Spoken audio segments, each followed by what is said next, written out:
Alô, alô, buscadores, vocês estão sintonizados com a Rádio Andrômeda.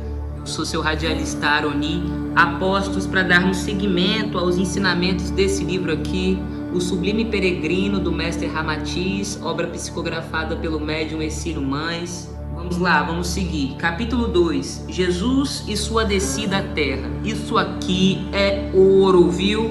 Ouro. Pergunta: a fim de Jesus de Nazaré, elevado instrutor espiritual, conseguir baixar a terra e encarnar entre nós, houve necessidade de providências excepcionais, ou tal acontecimento obedeceu somente às mesmas leis comuns que regulam a encarnação dos espíritos em geral? Ou seja, estão perguntando aqui se teve alguma diferença no processo de encarnação do mestre, por ele ser um grande avatar, né? Por ele ser um espírito de alta estirpe espiritual. A pergunta é: foi igual nós aqui, os negros aqui na Terra, ou foi diferenciado? Ramatiz: o nascimento de avatares ou de altas entidades siderais no vosso orbe, como Jesus, exige a mobilização de providências incomuns por parte da técnica transcendental, cujas medidas ainda são ignoradas, incompreendidas pelos terrícolas. É um acontecimento previsto com muita antecedência pela administração sideral, pois do seu evento resulta uma radical transformação no seio espiritual da humanidade. Até a hora de espírito tão elevado vir à luz no mundo terreno, devem ser-lhe assegurados todos os recursos de defesa e assistência necessários para o êxito de sua descida vibratória. Aliás, para cumprir a missão excepcional no prazo marcado pelo comando superior, o plano de sua encarnação também prevê o clima espiritual de favorecimento e divulgação de sua mensagem na esfera física. Isso significa que tudo é organizado de uma forma muito minuciosa. Qual que é o melhor momento para ele descer e mandar a mensagem dele, que a humanidade vai estar pronta para receber a mensagem dele? Tipo isso.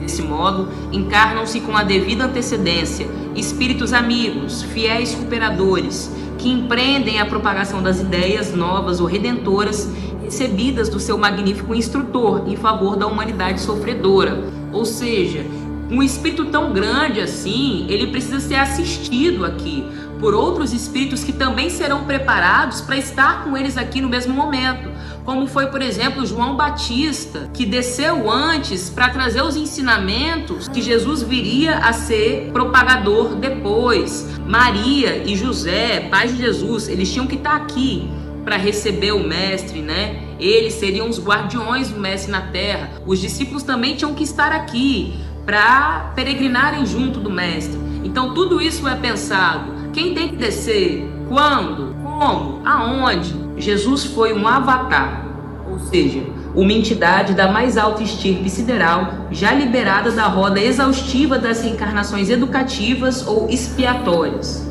Em consequência, a sua encarnação não obedeceu às mesmas leis próprias das encarnações comuns dos espíritos primários e atraídos à carne devido aos recalques da predominância do instinto animal.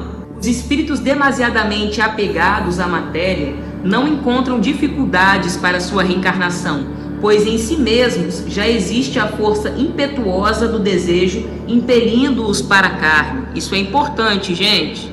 Por favor, preste atenção nisso.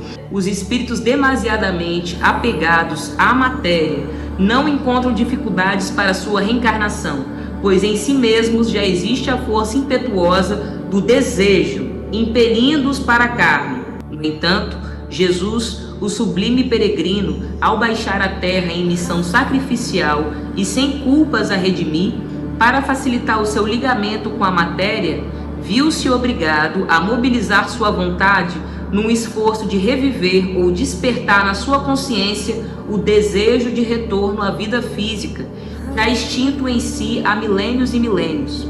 A fim de vencer a distância vibratória existente entre o seu fulgente reino angélico e o mundo terreno sombrio, nosso mundo, ele empreendeu um esforço indescritível de autorredução, tão potencial quanto ao que um raio de sol teria de exercer em si mesmo para conseguir habitar o vaso de barro.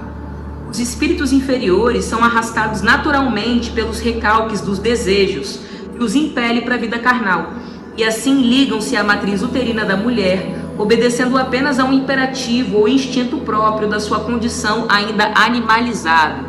Nota de rodapé. Segundo Buda, o elevado instrutor espiritual da Ásia, é no desejo que se encontra a causa de todo mal, de toda dor, da morte e do renascimento na carne. É o desejo, é a paixão que nos prende às formas materiais e que desperta em nós mil necessidades sem cessar e nunca saciadas. O fim elevado da vida é arrancar a alma dos turbilhões do desejo. Meus irmãos, lidem com isso. Seu desejo é uma maldição. Em tal circunstância, os técnicos siderais limitam-se a vigiar o fenômeno genético da natureza. Em tal circunstância, relacionado a nós, espíritos desejosos, cheios de vício, que descem bem no automatismo para reencarnar, porque a gente já está tão desejoso, a gente está tão apegado às coisas da matéria, que quando a gente desencarna, os vícios estão dentro da gente e a gente não fica presente no plano espiritual, não quer nem saber de nada, fica apegado. Esse apego faz com que a gente automaticamente, de uma forma bem entre aspas, desça de novo. E aí morre desejoso, desce de novo. E aí roda de samsara. Até você ir se libertando dos seus desejos, dos seus vícios e se purificando. Em tal circunstância, os técnicos siderais limitam-se a vigiar o fenômeno genético da natureza. Trata-se de encarnações que obedecem aos moldes primitivos das vidas inferiores, cujos espíritos compõem as massas inexpressivas da humanidade terrena. Mesmo depois de desencarnados, mal dão conta de sua situação, porque ainda vivem os desejos, as emoções e os impulsos da vida psíquica rudimentar.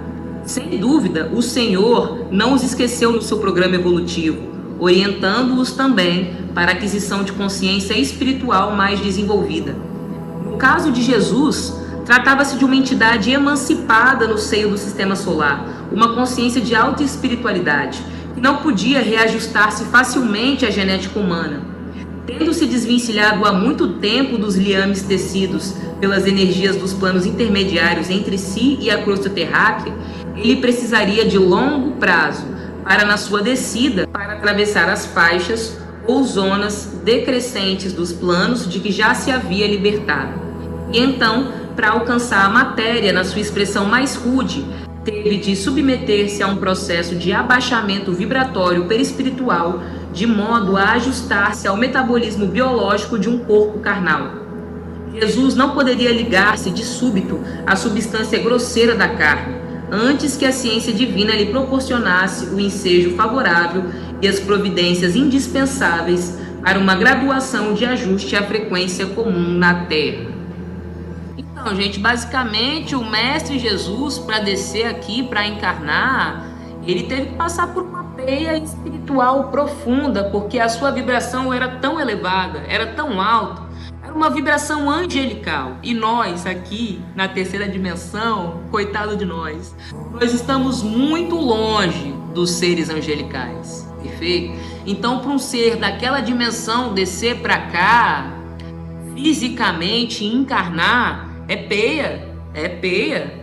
Ele teve que passar por esse processo de densificar, criar um corpo, abaixar a frequência vibratória dele. Olha que doideira. A gente aqui fala de elevar a nossa frequência vibratória, para a gente escapar disso aqui e elevar, né?